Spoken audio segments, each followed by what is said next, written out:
Reviews are name of the game. So when you drive traffic to these other variations, it looks like a seasoned product because the reviews are distributed across all the variations. It went off like a bang. It was going great. Conversion rates are strong. And then 3 weeks into it, not getting any reviews. And then guess what? Got a big old 1-star. And I'm like, oh crap. So it killed the conversion rates. They're going to make a decision in 5 seconds. Oh, I don't need that size. I need this size. Too much optionality, both in our shopping experience and personal lives, is not freedom. Too much optionality can be analysis by paralysis. And on Amazon, analysis by paralysis is not a thing. Welcome back. I'm so stoked for this one. This is a question I get a lot from clients, a lot from all over the place in the seller community, is variations. And that's what I have guest on today, Ryan Hofacre. He's just had a recent exit, and we were talking, and part of his growth strategy for his business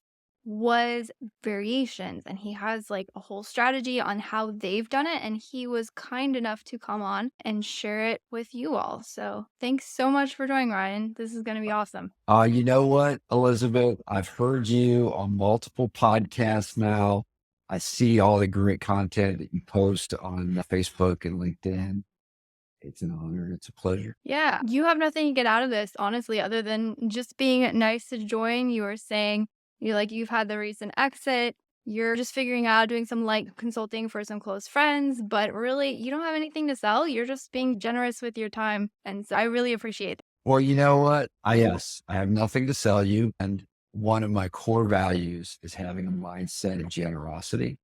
And I think that if I can make other people successful and build them up, then it just makes the world the best place possible. So whoever's watching this, I hope you get all the insight you need to make the greatest decision and be successful. That's awesome. We're definitely going to take advantage of your generosity today and go over this thing called variations. And we're talking specifically the Amazon platform. That's definitely where your expertise lie. Although you were telling me you're consulting on some Shopify stores, maybe. So if you had any additional insights on variations, might pick your brain. But for the most part, we are talking about variations. And maybe, do you want to just, let's start square one, defining like, what is a variation? Yes. I remember when I first got into this, everybody tried to make it complicated. They would start with parents. They would say parent child, and they say the parent doesn't exist. And I'm like, well, you're confusing the crap out of me.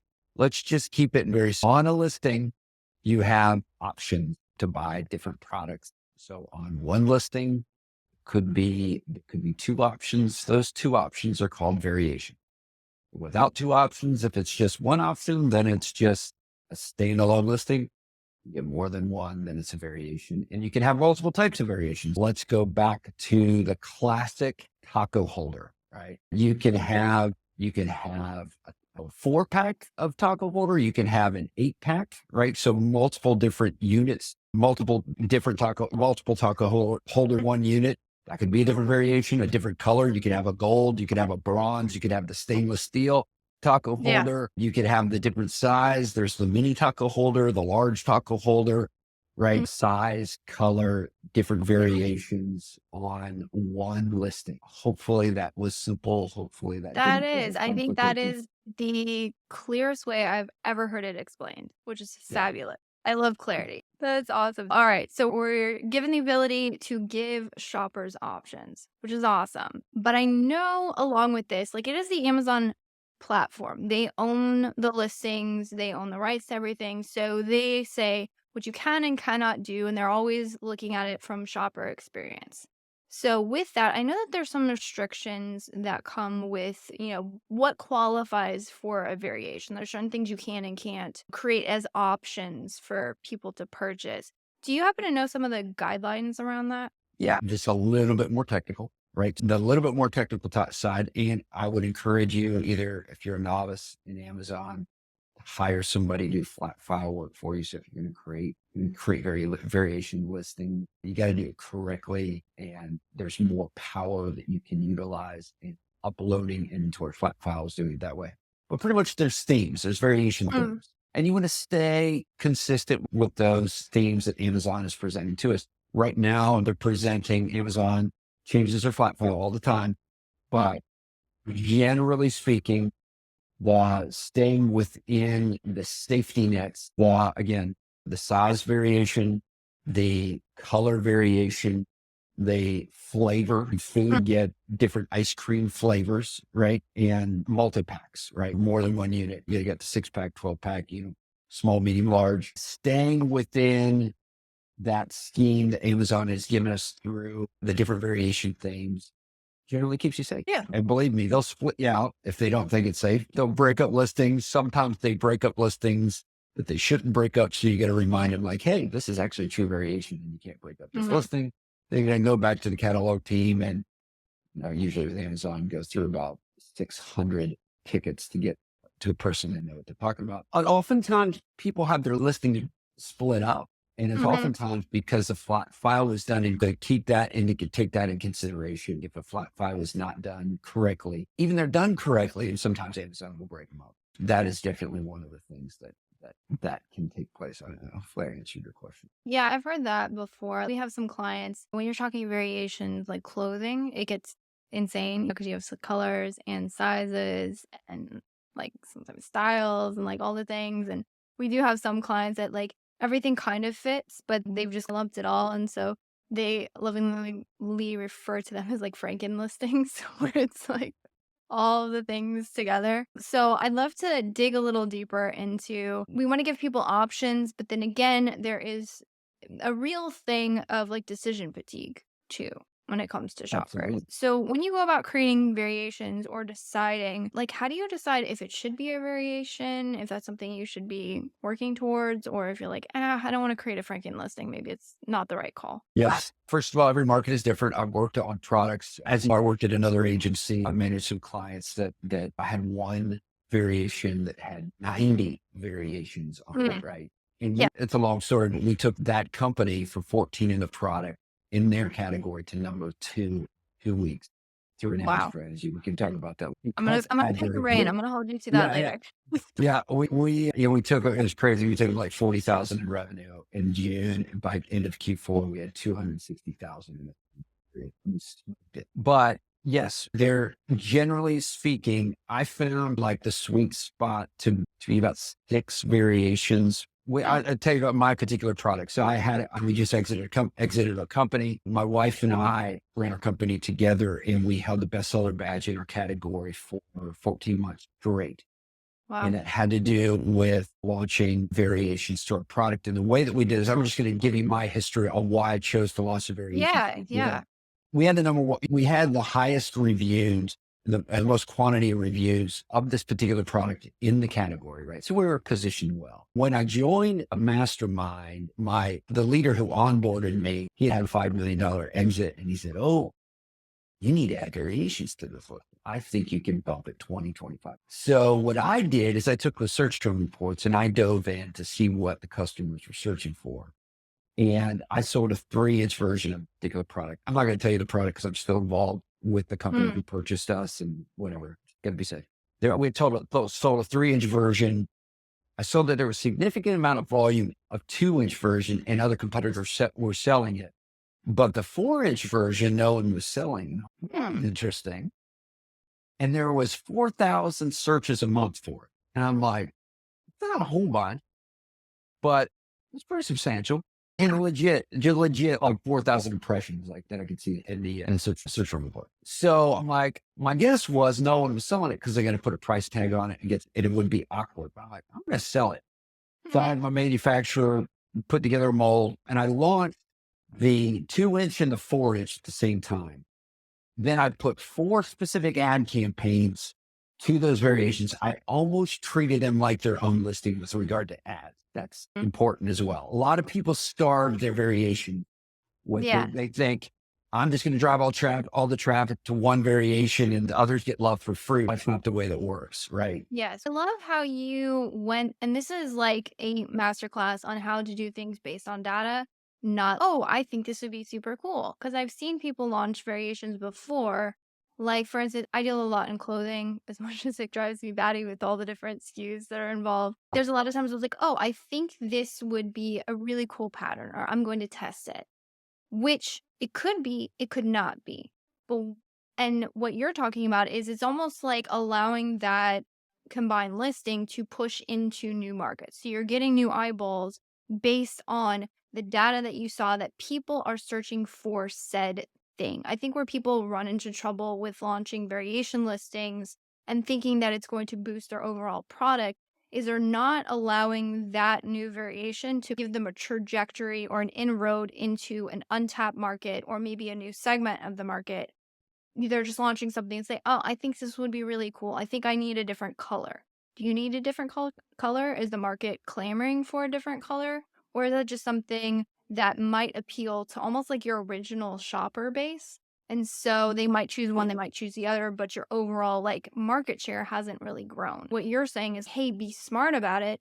Look at what potential is in your current market. Look at the data, search reports. Awesome. You get it. You get that that people are actually searching, landing on your listings, interested in your particular product, but you just don't have that offer. If you had the offer as the variation, then all of a sudden, all this new market share is opened up for you. Absolutely. And name of the game, conversion. Yeah. So the goal of that listing is to, right, I was number one in the category. Well, you're right. I had more market share. I thought it was just 20 or 25%. Check this. We launched these two variations at the same time within 4 days. Within 4 days, it bumped 80%. And I was like, no way is this going to stay. I was like, no way is this going to stay. And it stayed. So instead of getting a 20, 25% bump, I got 80% bump. So that was, now I had one listing with 3 variations. What did I do? I doubled down, went back into the search term reports, and what did I find? People are searching the color, a different color. They were searching black. I sold brown, they're searching black. I launched 3 more. The mold's already made, right? 3 more variations in a different color. My manufacturer said, easy. We already got the molds made up. Black, no problem. That August, right? So that was March. That August, we launched August 1st. August 1st, that took us up from where we were when we started. We were up 120%. Okay. Those are some numbers for you. Yeah. 120%. And that's going from one product on that listing to 6 variations within a very short period of time. And it was funny because every week in my mastermind, I'd say, hey guys, best week high sales. Now, don't get me wrong. About 6 months before that, I was battling some hijackers. I had to go and do a loss for a couple months just to drop my prices to get these, to just make it painful for these hijackers. Anyway, but that was the beginning of a run for us that it shot us up. Yeah, the exit was like, I was a hospice chaplain in Northern California at one point, and now I'm running an Amazon company that's top 3% of all Amazon companies. Like literally, you're ordering from China, and as soon as it's going in, it's selling, and you're like, okay, got to keep this thing rocking. So it was a crazy run. And yes, conversion. Let's talk about conversion real quick. Yes, right? I love you. Let's talk about conversion. Yeah, conversion is everything. So when you're throwing your ad, treating the variations, I'll tell you, I think I remember what the ads were for each variation. I ran an exact campaign to the specific terms that the customers were searching for that variation. High conversion rate, high customer desire, right? I ran what I call search term auto. I kept the loose and the close on, and I ran an auto, targeting the ASINs, my ASIN autos, which is the complements and substitutes. And then I ran a broad on all of them. I negated out everything that was in the original campaigns. So you're just going to push it hard on the very specific things, grab that conversion rate, grab that market share, and then just blow it up. And so you keep the conversion rate high, and then you just dominate, right? And then again, in my market, no one knew, maybe 1 or 2 people actually knew what they were doing. Knew what they were doing. So your conversion rate is everything. You want to preserve that, but also use it as an opportunity to bring impressions. If you got conversions, right? If you got conversions, what do you need? You need impressions. Right? Yeah. That's how you drive revenue. That's how you drive profit. That's how you drive everything, right? You got the conversions. I just need eyeballs. I need sessions. Yeah. I mean, that is honestly how I've been looking at sales these days is sessions times conversion rate. And you can actually backtrack like session times conversion rate times average order value equals sales. So if you can figure out which of those things in your pipeline is broken, like we were saying, just get eyeballs on the product. We got the conversion rates, eyeballs on the product, ads do that. So therefore, let's go. Let's drive ads and keep that And conversion here, rate up by and here, creating a specific funnel. yeah, I'm sorry, you're getting me going. Here's the thing, and I try to keep it simple. When I was working for the other agency, I would help coach some of these clients and say, let's just break it down. It can be very complicated. Yeah. In Amazon, the two things you got to focus on are conversion and volume. Amazon likes it both. They like conversion because if people click on the listing, you're going to buy. Amazon's going to make more money. They like volume of sales, right? So Mhm. you can actually draw, if your highest, now they give you the data, you can see what everybody else is converting on.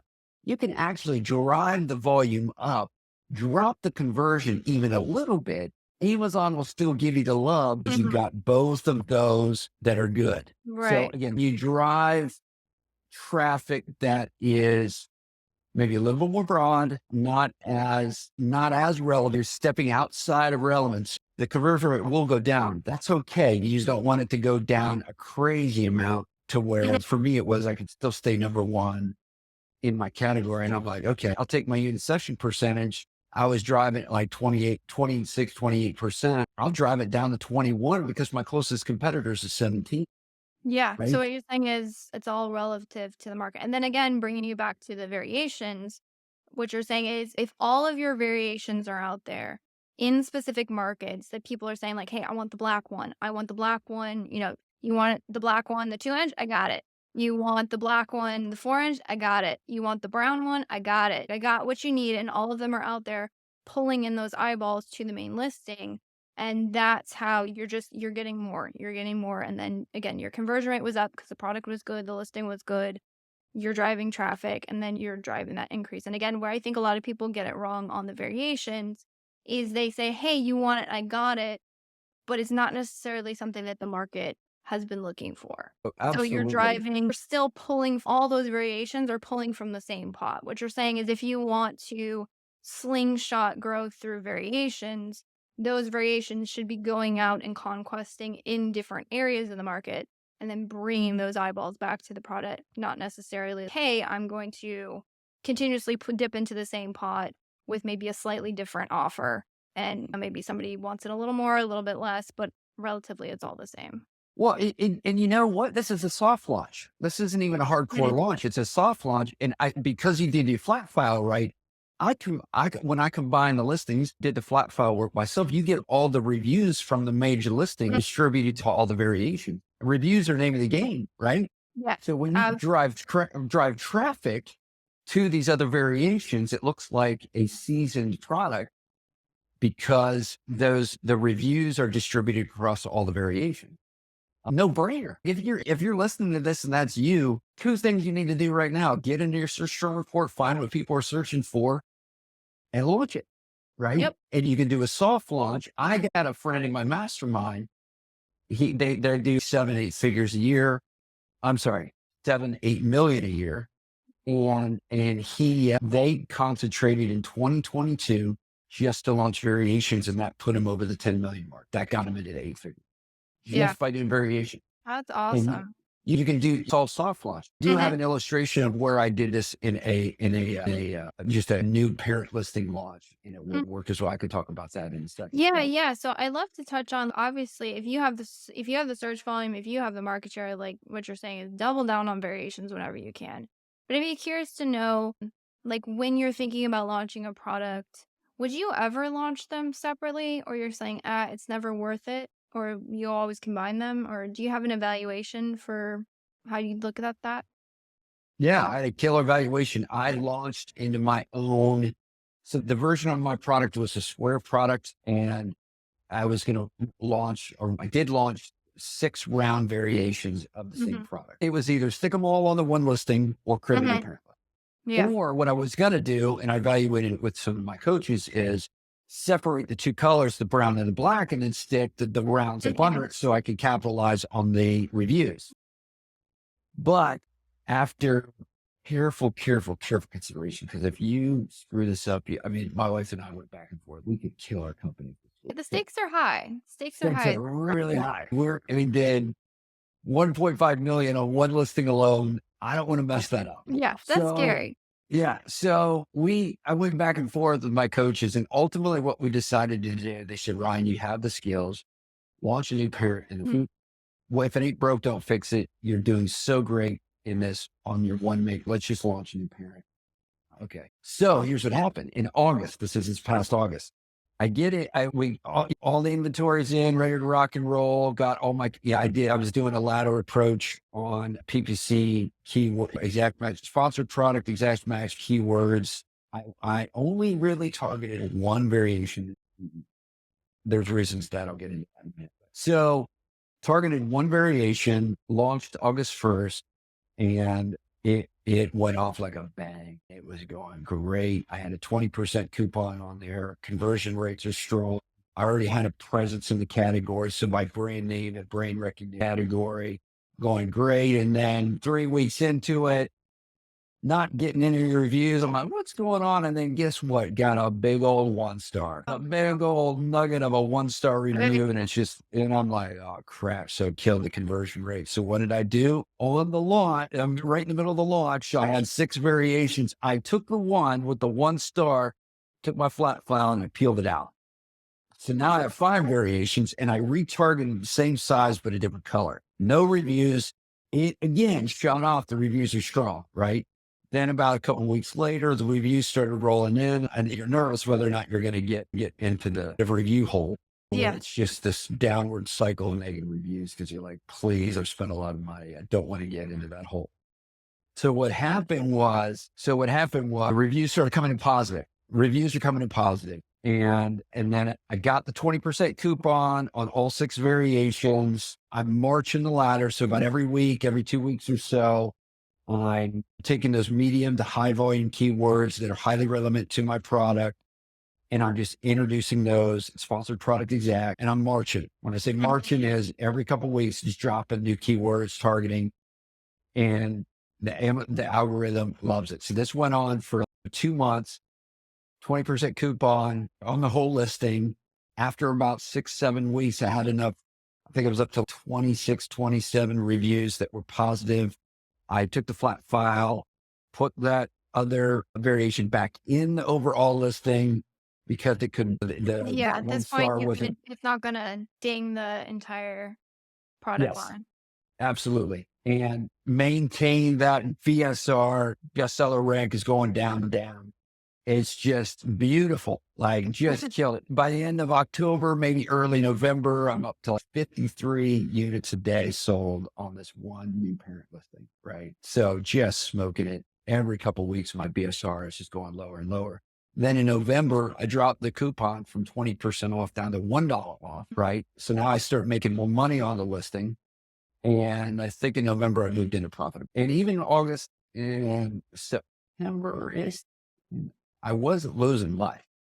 I may have lost a little bit. So that illustration is the value of a multiple variation launch. What a lot of other people will say, I'm going to make sure you build up a product listing beforehand, then you introduce variations on the get-go. And I'm like, let's just hypothetically say my competitors, and I know there's a couple buttheads out there because I watched some of the shady stuff that they've done. I actually they're doing it in plain sight. They're doing shady stuff. Suppose maybe they bought my product and they decided to give me 1-star to try to tank my new product, my line. Well, hypothetically, I don't know if they did. Maybe they did. Let's assume if that's the case, right? Then we outwitted them. We outwitted them through variation. So it created an extra layer of protection because if someone's trying to tank you in the beginning, you just start targeting another variation. Oh, what also happened in November is then I'm like, okay, got the conversion rates, got the sales history. I'm past the 60-day grace period or whatever everybody calls it. I think it's data collection period. It's data collection period that 60 days when a product is launched. Someone's collecting data on you because they're trying to figure out what to do with you. It's not a grace period. It's data collection period. They'll give you extra. They'll give you extra love during that time because they're trying to learn you. Made it past the 60 days. Now got the conversion rates that are strong in the category. Things are going strong. What do I do next? I start giving, I open up the PPC on all the variations. So what I did on all the variations is I opened up again, the search term variations is in ASIN autos. search term autos and ASIN autos. Again, close loops, complements. And I know I'm probably getting those wrong. So just so my No, correct. no, you're right. And Yeah. just to clarify for anyone in the audience who's like, what the heck is he talking about? So he's basically talking about autos, close match, and loose match. There's 4 different targeting types, tend to target keywords, and complements and substitutes tend to target ASINs. So one common strategy, which Ryan is illustrating here, is, hey, I want to have this auto target more ASINs, ideally. So I'm going to pause the U2 that primarily target keywords, vice versa for the auto that's going to go and conquest me keywords, and then I open those up. Amazon knows the product. They're going to go out and conquest, but I separated them into my own little auto buckets with different campaigns.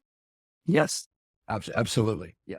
Yeah. So that one other thought as I'm talking about this for a second is what happens when you say you have an existing variation. Yeah. And it's got history, maybe a couple of years, whatever the time period it is. When you add new variations to that listing, what happens to the overall period? I don't know. It gets the new 60-day grace period. So you have seen evidence of that. Yes. And other sellers that I run with also have seen evidence of that. Okay. So again, you got new variations added to the listing. Amazon's again, okay, we got changes on the listing. We're going to try to learn you the collection period. And you start getting that 60-day love again. When we were rapping about this the other day, the question is, you got to keep your listings fresh. And I think we were on the thread, we were going back and forth about every quarter, part of your task, part of your rhythm is you want to try to tweak your image stack. You want to try to tweak your A+ content to really you want to give those light bursts of conversion, try to increase the conversion rate. Some people like to go overboard. Just once a quarter, stick your graphic designer. Hey, we're going to try to test the new image stack. The second image is what I call the conversion image. Real quickly, I don't mean to rabbit trail in this too much. Then you're giving us all the ideas. So go ahead. That company that I told you took from $40,000 a month to $260,000 a month. The second image, right? If you get the primary image and people scroll and look through the images, the second image is what we call taking from a customer to like Amazon is very like alpha. There's alpha beta shopping techniques. So again, this is a whole nother episode. So you're saying like the main image draws them in. The second image says, hey, buy this. Why should I buy it? Beta evokes the emotion. Alpha is more like direct. You're going into Walmart and you need car oil, and you go straight down the line and you go straight to the car oil. That's an alpha shopping technique. A beta will they'll peruse or move around. I mean, allow products to evoke me to purpose. The evoking comes as image 2, 3, and 4. Your lifestyle images need to be just so strong. Customer avatar needs to be reflected in images 2, 3, and 4. Okay, here's one move alone. What we did with this variation product that we were at another company. It was a giftable product that customer avatar were women 35 to 55. And the second image was a picture of a mom and a daughter with a heart giving the product to the daughter. Okay. All right. Customer avatar. The purchaser is the mother giving it to her daughter. Right. It was a high product. It's a high ticket product. When I say higher ticket product, it was like 140, 160 bucks. Conversion rate went from 2.5% to 4.1%. Almost doubled the conversion rate because of that one image alone. Got you? Okay. So conversion rates. Variations. You got to bring it back, Ryan. Variations on conversion rate, right? It will, if you have the proper variations, remember a customer is going to make their buying decision in the first 5 seconds on your listing. That image the image stack, everything, the copy's great on your listing. They're going to make a decision in 5 seconds. Oh, I don't need that size. I need this size because it's an option and it's an easy option for them to step over. Now, when it gets too complicated, when you got too many variations and they're not within the customer, then the process takes too long. If it gets past 10, 12 seconds, 15 seconds, you're going to lose the customer's attention. They're going to go somewhere else. You're basically thinking about it. Am I making their life easier by having the option right here? Or am I making their life more complicated? Am I making them think too much to find what they need? Can they just click and find it? Or are they just so confused. I've done that myself on shopping. I'm like, oh, this one looks, but this one, but this, I don't, I'm not sure which one I want. And maybe it's this one. And yeah, you just end up clicking a whole bunch of things and then clicking off and buying somewhere else. Yeah. And too much optionality, both in our shopping experience and personal lives, is not freedom, right?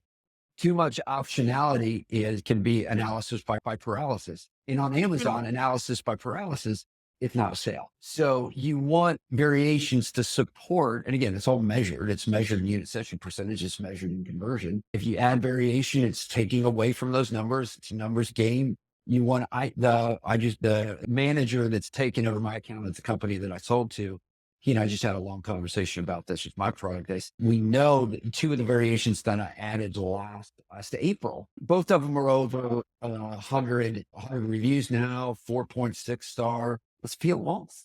Let's peel them off. Let's get after the market share. How right? If you're launching variations and you haven't grabbed any market share and your conversions drops, it's a bad move. If you get into that point where you're like, okay, now here's a ninja move. Keep the listing fresh, add the new variations, get the grace period. And at the same time, you peel two off that you know are ready to be their own standalone alone listing. Now that's how you get market share. That's how you get new, fresh love to your listing, right? And again, every quarter, I plan out in quarters, right? Because Yeah. A lot of things change quarter to quarter. Shopper behavior changes quarter to quarter. Yes. And what my wife and I were attempting to do was two SKU launches a quarter. What the round ones, we did 6. That was different for us, but 2 SKU launches a quarter, and either freshen up those existing listings that are bringing you sales. Again, when you got the bestseller badge, you got to protect that. And that's 25, 30% more sales when you got that sucker. Absolutely. Absolutely. Yeah. I'd love to bring it back to variations and then maybe just quick recap with some pros and cons of the variations. And then maybe just give a quick recap from your perspective on what we've talked about here today and all of these. This is insane. I'm totally sending this to all my clients when they ask me about variations. Yeah. So appreciate you being on here. But yeah, some of the pros and cons to variations, while you're talking about splitting off, there might be some listeners who might not be as familiar with the Amazon platform and be like, you're telling me this is amazing. Everything's growing. Everything's funneling. You're getting the bestseller badge. Why in the world would you ever peel things off? That doesn't make any sense. But when it comes to Amazon platform and how they display their search pages, the way it works is you're allowed one spot, technically 2 if you add an ad. So you can get 1 ad spot and 1 organic spot per standalone listing, like we were talking about. So if all the variations give people options, that's one, in essence, sort of ish landing page, if you want to call it like that. So if you split them off, what you're essentially saying is the benefit when you're talking about gaining more market share is you're going to gain more visibility. You're going to have 2 spots now. So when somebody types in whatever search for the product, yes, all the variations can be going out there and gathering their own stuff and funneling those sessions back to the listing.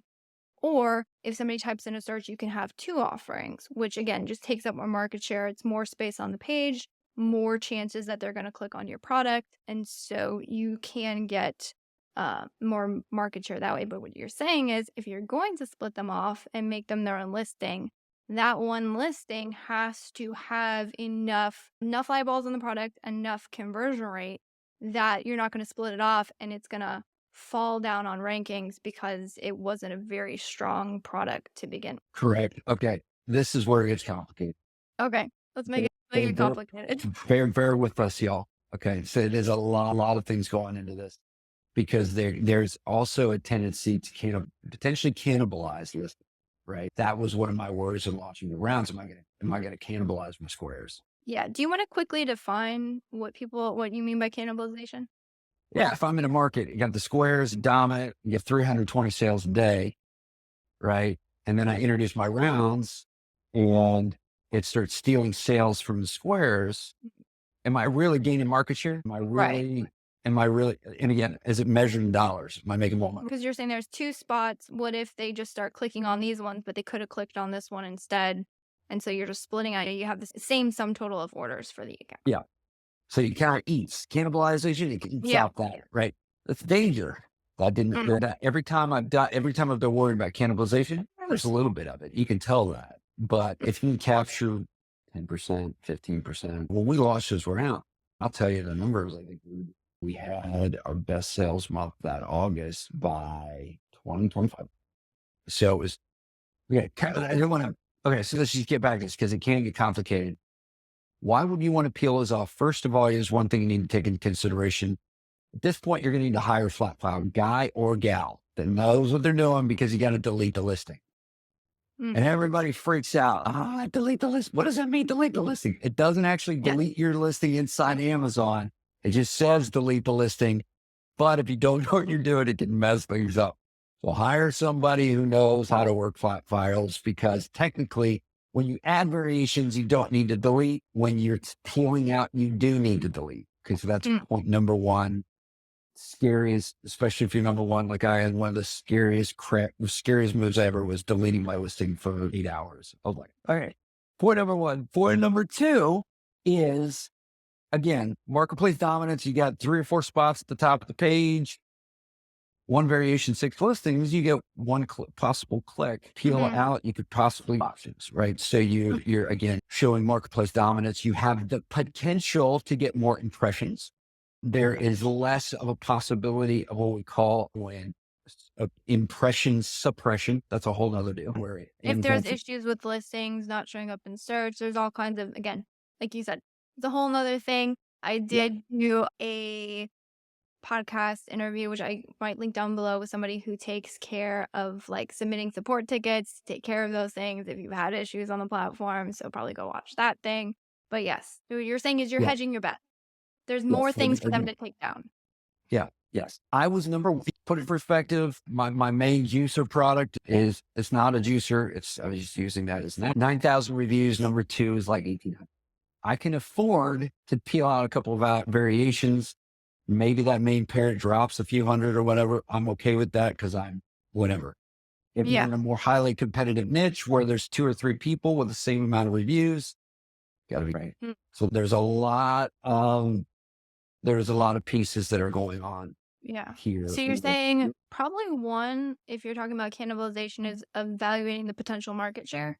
Because I assume the less potential market share, the more probability there would be for cannibalization. I could be completely wrong on that. My thought process is you have more things eating from a smaller would be how I might think about it. And then you're ultimately pushing competitors away, especially if you're going after some of those top spots. And there's just a lot of things to take into account when and if you're going to peel out variations as their own standalone products. And that is that I would consult with somebody. I would definitely for those listening. Probably a good call. Yeah, just sit down. Tell you what, you know what? I'm average. I'm not like my wife and I are kind of famous, find smarter, more successful people than you, and then just hire them for their knowledge. And that's a good call. That's what made us so successful. I talked to a guy who exited for $5 million and, I've done this 3 other times too. One of them was unsuccessful. Here's and again, what you said earlier in the conversation, I think was like, I think this is going to work. Yeah. Don't do that. Listen to the expert. I tell you what, the last 2 that we launched, I found a little bit of search volume, just a little bit of search volume, not even much. No one else was selling it. And everybody's talking about like Amazon's all red ocean, like the sharks are just like no more space. Yeah. And I tell you what, that's for limited mindsets. If you have a mindset of abundance, that there's always ways to win, and there always is ways to find what works, figure it out from other people. And I just had a conversation a couple of weeks ago with a brilliant business model that's going to that they're going to blow it up in the next couple of years on Amazon because they're thinking outside the box. Yeah. Some of these techniques that launching undifferentiated products just like somebody else. And that's done. We're past that. We're past Alibaba. Yeah. Now that it's becoming more and more competitive out there. So I loved how you, in the beginning, bringing this back full circle, when you're talking about variations, like you looked at the market. You looked at what your market was clamoring for, what was underserved, and then was able to attach that to your existing product that was already Like you were doing very well with it, not ignoring conversion rates, not ignoring serving your shoppers, but then we're able to serve an additional market and then just bring that into the fold. And that's, I guess, what you're talking about when we're talking about growing your account through variations. It's, hey, just find a market that is underserved and Yeah. serve it. And they give you the data. Yeah. And they're giving us more data. They're giving you so much data. Jump into it and use it. I remember where I found the 4-inch. I remember sitting on my couch and I was just scrolling through the search term report. Oh my. I think that's it. And little did I know, 120% later what that was. This has been awesome. Again, I'm so grateful that you were willing to come on and just share your knowledge with us. I was even asking you before the call, hey, if people want to get a hold of you, like, where can I direct them? And you're like, I think I have a LinkedIn or something. So I'll definitely link that down below. When you decide you're going to go full ham on LinkedIn, maybe one day they'll get in touch with you. They Yeah, definitely can. my LinkedIn page is like the most boring, absolute boring thing ever. And yeah, you can find me there. I think I check LinkedIn like once a week to get that. I'm in like my post exit playing with my kids mode right now. So if you're interrupting me Sounds playing with my awesome. kid, yeah, no, but Elizabeth, first of all, I just want to say I want to honor you for a moment for the value that you bring to this community. I want to honor you and by the way, I want to brag on Elizabeth for a moment. Oh, Before we were going to, I was going to hire out PPC myself because we were just at that point. And I had Elizabeth and her team do an audit of our account because she was first on my list. I'm flattered. And I'm connected with so many different people in the industry, but she is just absolutely legit. So I just want to honor you for the value you bring to the community, the value that you bring to small businesses in this country, and the level of mastery. I have a lot of respect for those who are mastering something, but also continuing to master it. And that's just nothing, but I see that all over you every time I read anything that you put out. And so again, it's an honor to be here. And as I said earlier, success to you all watching this. I hope that you are inspired to go after it. And success it's a smell away. I promise you, it is a smell away. Definitely. Thank you so much. I am flattered. I did not expect a pep talk, but that's going to make my week and probably month. So thank you so much for being here. Yeah, thanks for having me.